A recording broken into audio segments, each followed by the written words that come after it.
Horizon Gents, from CG Reaction, and this is Absolute Mad Lads, Mad Jack Churchill by the channel Count Dankula. I'm liking this channel. I reacted to two videos from this, White Death and obviously Killdozer, which I knew about because I already reacted to a video about him from Quickshare.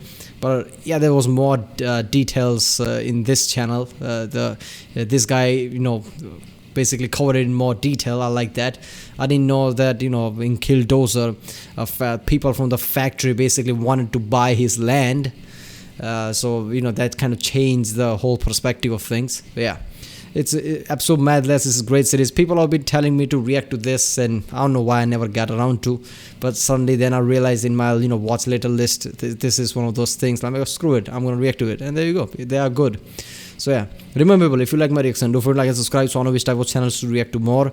Check out the reaction I did. There's a link in the description with all of my videos. Check out the cast all the different playlists. I react to more than 3 videos in 24 hours, so lots of time people don't get notification for my videos, so you might have missed some of them. Check out the playlist, like I guess CGP Grey, Only Sarcastic Production, Internet Historian, Real Life Lore, Gus Gaza, Nutshell, Tier Zoo, and yeah, let's do this one. This video was brought to you by Boomer Juice. We're going to talk about a mad lad that I actually have some respect and admiration for, which will make a refreshing change from the other mad lads we've spoken about. Despite my admiration, this gentleman was so mad that the term mad even made it into his nickname. Mad Jack Churchill.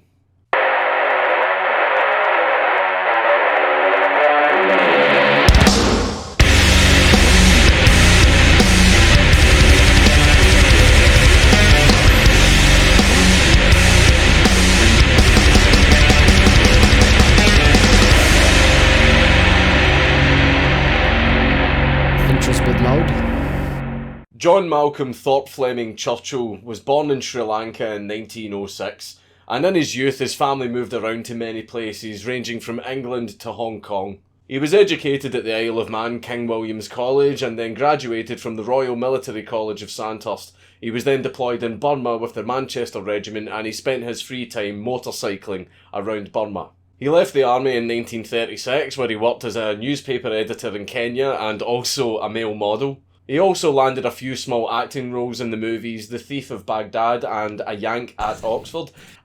Okay, his story is already sounding ridiculous, like damn, that's some massive junks, male model, okay, even an actor, why not?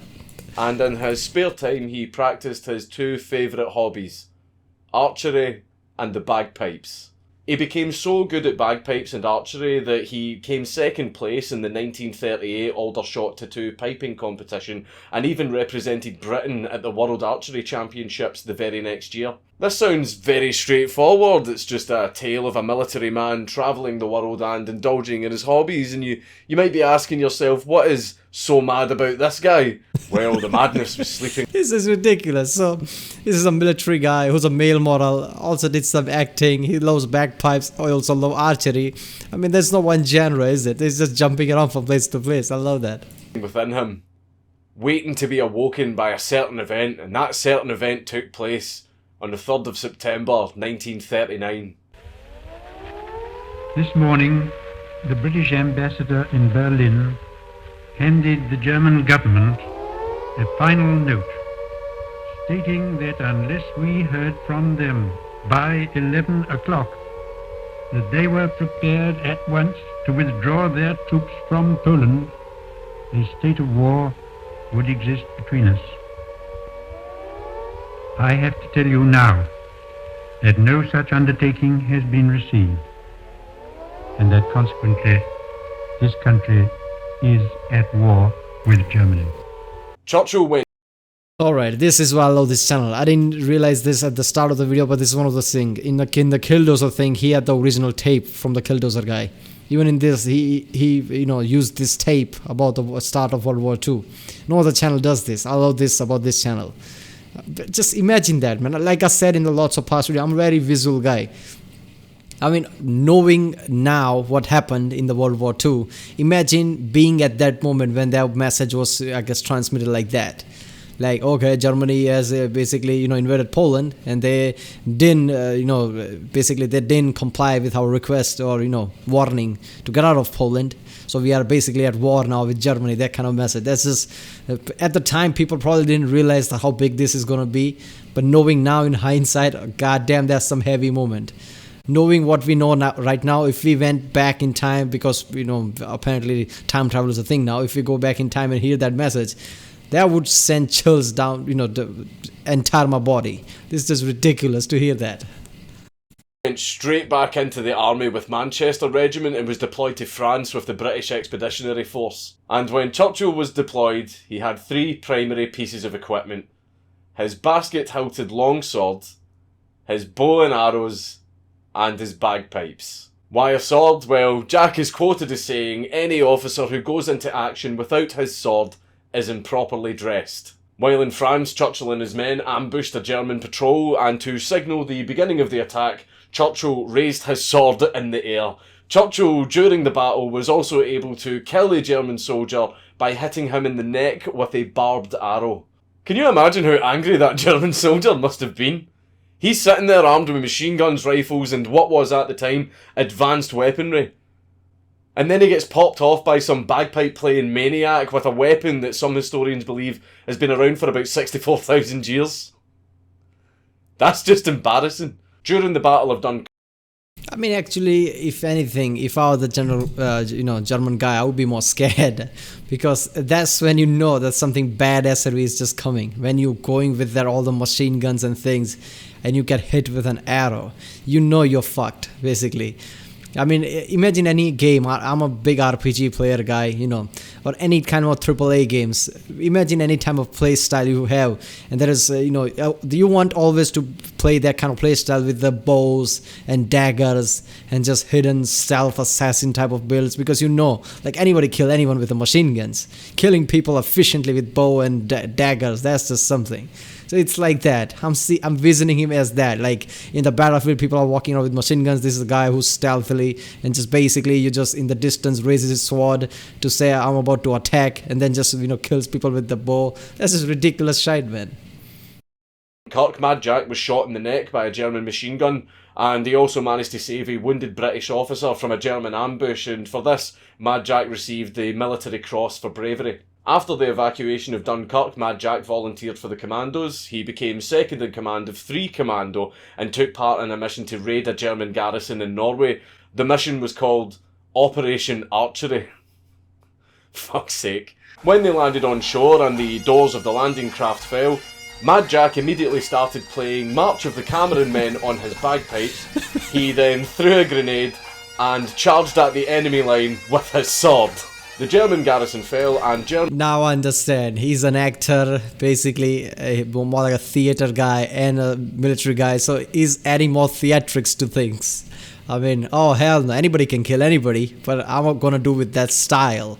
I'm gonna kill people with style, just bagpipes and just, this is ridiculous. German soldiers and the artillery batteries were captured, and for this Mad Jack received his 2nd Military Cross. This is an unconfirmed rumour, but apparently the newly captured German POWs, when they were questioned as to why their machine gunners didn't shoot this raving lunatic charging up the beach with a sword, they said that they thought he was mentally unwell and didn't shoot him out of pity. I don't know if that's true though, because it kind of shows the Nazis showing compassion. He was then deployed to Italy, where he was the I mean, when we say Nazis, we all imagine these evil pieces of shit. I mean, some level sure, but let's be honest, most of them were just soldiers who were afraid of themselves, of their own country, and just trying to fight. I mean, so yeah, the main Nazis were in top of the command rather than just your average soldier. But still, I mean, I can't see that happening, and that just has this funny spin to it. Like, there's this guy charging with his weapons, and they're like, I'm not gonna shoot that guy. He has something wrong with his head. That's just ridiculous. Commanding officer of 2 Commando, and they made landings at both Salerno and Catania. And on both occasions, Mad Jack started playing his bagpipes and charged the enemy with his sword.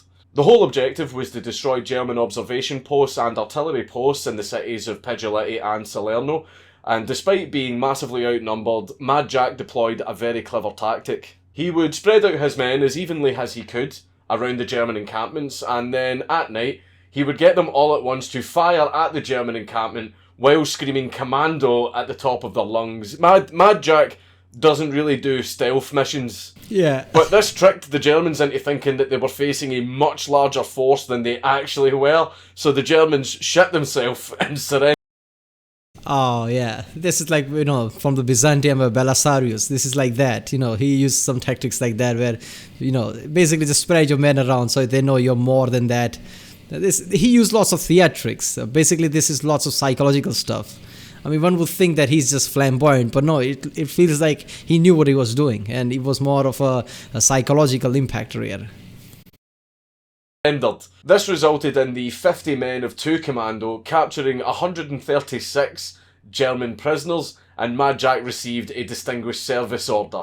During this mission, Mad Jack actually lost his sword in hand-to-hand combat, so he was going back into the city so that he could retrieve his sword. While he was travelling there, he bumped into an American patrol who were actually heading in the wrong way towards enemy lines. When Mad Jack told them they were going the wrong way, they refused to listen and they were going to carry on regardless. Mad Jack then said he was going his own way, and he said to them, "I'm not coming back a bloody third time." That's extremely British. Yeah. Then Mad Jack and the Commandos were deployed to Yugoslavia, where they teamed up with local partisans so that they could attack German positions on the island of Brac in the Adriatic Sea. However, while assaulting Point 622, the partisans and the Commandos suffered heavy casualties, and ultimately it ended up with Mad Jack alone, with no ammo, and surrounded by Germans. But instead of trying to run or hide, Mad Jack started playing "Will Ye No Come Back Again" on his bagpipes. Mad Jack was then knocked unconscious by a grenade, captured by the Germans and flown to Berlin for interrogation because they thought, due to his last name, he was a relative of Winston Churchill. And yeah, he I was thinking the then same. transferred to Sachsenhaus in Yeah, I was thinking the same thing when I heard that name. Like, does he have anything to do with the Winston Churchill? concentration camp. Mad Jack and an RAF officer managed to squeeze under the wire of the camp and escape, and they were trying to make their way to the Baltic coast. However, they were captured again by the Germans on the way there. Mad Jack was then transferred to a new camp in Austria, but there's 2 different versions of the story as to how he escaped from this second camp. One story says that one night in the camp, all of the lights... So he escaped from the first camp, then they transferred him to Austria. From there, he escaped again. Can there be any perfect story for a Hollywood movie? Mel Gibson can play this. I'm not gonna lie. A lunatic like that playing bagpipes. Mel Gibson is perfect for this, and this is his perfect story to make. They could say based on real events, and they would be real events because this was that ridiculous. failed, so Mad Jack used the cover of darkness to just squeeze under the wire again. But another version of the story is apparently while he was being transferred by the German army with other prisoners, the prisoners told the German officer that the SS were going to execute them. The German officer apparently asked the SS, "Are you going to execute these prisoners?" The SS officer said yes, and then the German officer apparently refused to hand the prisoners over for their safety. And the SS, apparently realising that they were outnumbered by the German army, backed off and left. And then after that, the German army just released the prisoners. I'm really not sure if that one's true, but apparently it kind of hopes it is. I hope that, but the realist in me thinking that there's no way that's true. Jack then walked for 150 miles through the Alps, surviving on little scraps of food he could find as he went, until he eventually managed to make his way to Italy, where he bumped into an American armoured division. At that point, he was then sent back to England. The war in Europe by this point had pretty much ended, which really pissed Mad Jack off because he still had a lot of fight in him, but fortunately for Jack, the Battle of the Pacific was still raging on, so Mad Jack decided to hop on a plane to Burma so that he could join in the fight there. But do you know what happened as soon as Mad Jack arrived? On August the 6th, 1945, 2 American Super Fortress bombers arrived over the Japanese city of Hiroshima on the world's most devastating military mission. As you know, the Japanese immediately surrendered, which brought the war to an end. Mad Jack was fucking furious, and he's even quoted as... As soon as the clip started about the Japanese bomb, I could imagine him standing on the ground looking at the plane just screaming, "You got to be kidding me."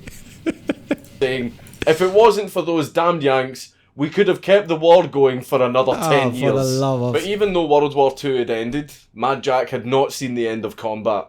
Mad Jack was transferred to Seaforth Highlanders and he was deployed to Palestine with 1st Battalion Highland Light Infantry. He was present at what was called the Hasidah Medical Convoy Massacre, where Arab forces opened fire on a Jewish medical convoy, killing many people. Mad Jack, while under extremely heavy fire, just walked up to the medical convoy with a giant smile on his face and his coat on, like a real man, and offered the medical convoy assistance. There was roughly 150 insurgents in the attacking Arab forces, and Mad Jack only had 12 men. And Mad Jack was also under strict orders not to get Britain involved in the conflict. So what did Mad Jack do? You know what he fucking did. Yeah. So during the gun battle that had kicked off between Jack's men and the Arab forces, Jack managed to coordinate an evacuation of 700 people from the medical convoy and from Hasidah Hospital. And in Jack's honour, the street leading to the hospital was renamed to Churchill Boulevard. Mad Jack then finally retired That's from something. the army in 1959 with 2 awards of the Distinguished Service Order. He then spent his retirement years Hunting. surfing. He was the first person to ride the River Severn's 5-foot tidal bore, and he also designed his own surfboard. Because why the fuck not? Yeah, seriously. Churchill then passed away in England By now, that shouldn't surprise us. Why the hell though? Let's do on that. the 8th of March 1996 at the age of 89 years old. I am talking about life, huh? You can't help but respect a man Yeah. who brings a sword to a gunfight and fucking wins. Fucking mad lad. It's Count Dankula on YouTube. Everybody should subscribe. Yeah, I mean, that is something, isn't it? This story is ridiculous. If there is anybody who's deserved to be in this series, Absolute Madness, is this guy. Damn, I mean, the diversity that he had. Military guy who loves, bagpipes and enter the competition, loves archery, why the hell not? Theatrical guy who was actor. So obviously in the field, he saw lots of theatrics, which helped him because it was more of a psychological warfare. And he had balls. I mean, he had real balls. And he wanted to fight. I mean, if any army has lots of soldiers like that, that's it. That army is powerful right there.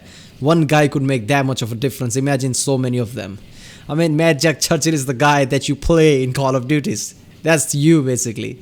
Because every time we play any Call of Duty from the start, 1, 2, even the Call of Duty 3, World at War and things like that, but we are always overpowered. We're killing people and doing tremendous stuff. That's this guy, Mad Jack Churchill. Now I'm thinking about it, he was part of the World War. Call of Duty should have featured him as a playable main protagonist in one of the movies like World at War or something like that. That would have been awesome. Alright people, that was Mad Jack Churchill. If you like my reaction, don't forget to like and subscribe. Check out the reaction, there's a link in the description. Check out the cast world playlist, check out the end cards. And if you want to react to any video from this channel or any other, comment down I guess. And I'll see you next time.